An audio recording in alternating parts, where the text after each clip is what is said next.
Pope Leo has started the second day of his trip to Turkey, meeting with bishops and other church officials in Istanbul. He also met with Turkey's small Catholic community and urged them not to seek political influence and said that they should instead focus on helping migrants in Turkey. Leo has made care for migrants and refugees a priority of his papacy. He later visited a nursing home that looks after poverty-stricken older people. And DW Turkey correspondent Julia Hahn joins us now from Istanbul. You've been at the prayer meeting at the church today. What was the atmosphere like?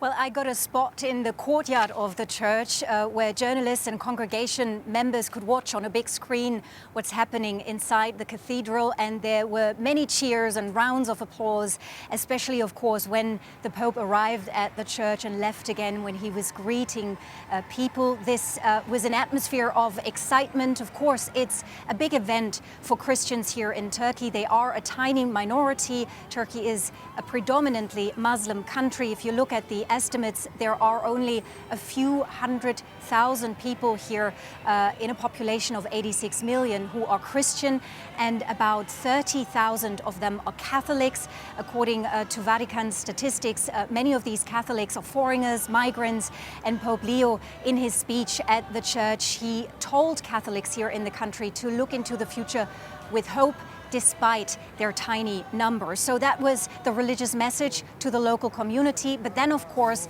these first papal trips abroad, they're also seen as an indicator of the issues a pontiff wants to highlight during his reign. And I think yesterday we saw that during a meeting with Turkish President Recep Tayyip Erdogan in Ankara, when the Pope emphasized a message of peace and a plea to help end wars.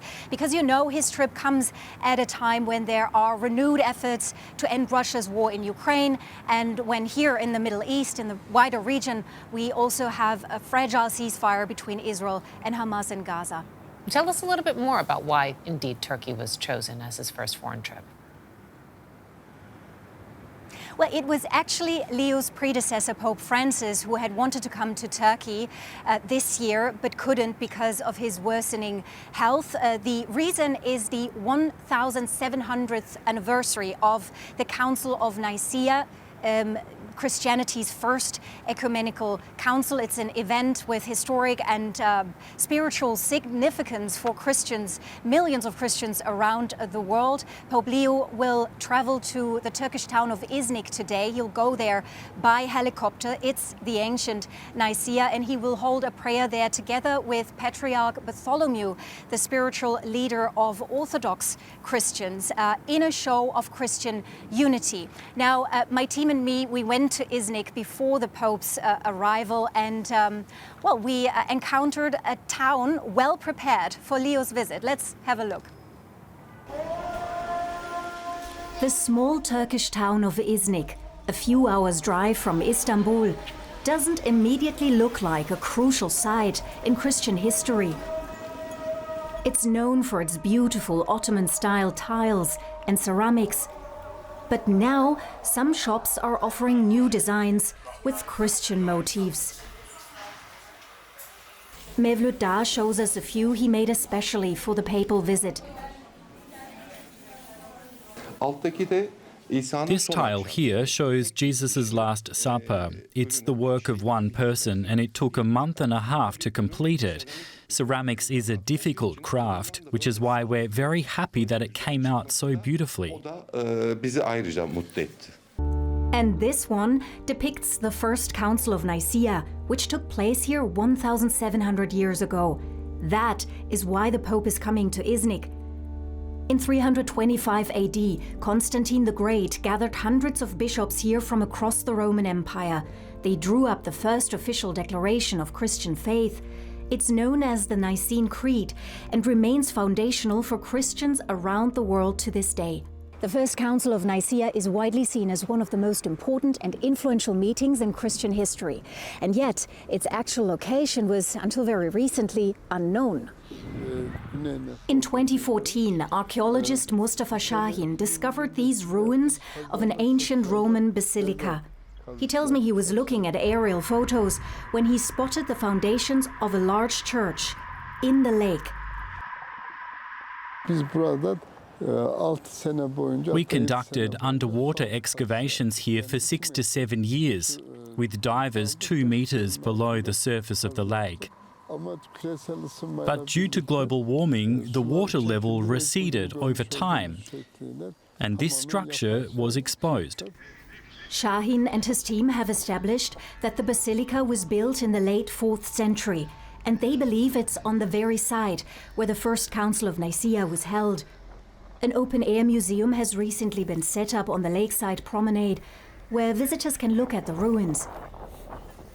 I'm here because I'm a pilgrim. I'm going to Jerusalem on a road trip, and we wanted to visit important places for Christianity, and this city is one of them.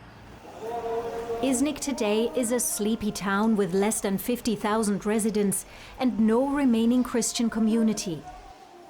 Some are hoping the Pope's stopover will shine an international spotlight here. I believe that people will come to Iznik once they learn of its existence.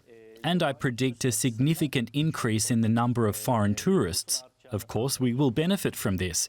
People will come here for shopping and decorate their homes with our products. A papal visit to celebrate Iznik's Christian past might well lease new life into this small town's future. So, Yulia, what does Pope Leo's visit mean for the people of Turkey? How did the authorities now prepare for this visit?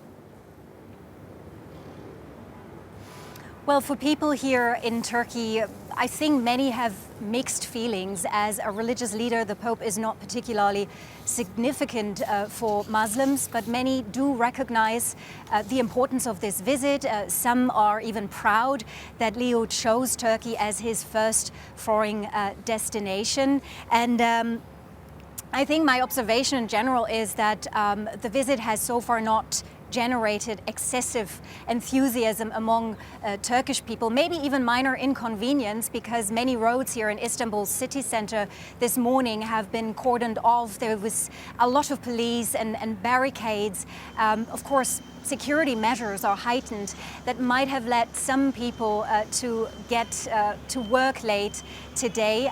But this is, of course, something that is normal for a Pope's visit. But tomorrow, I think the attention will be on Muslim-Christian relations, because Pope Leo will visit the world-famous Blue Mosque here in Istanbul, hold a silent prayer there, and this is largely seen as a gesture of interfaith dialogue. Yulia Hahn joining us from Istanbul. Thank you.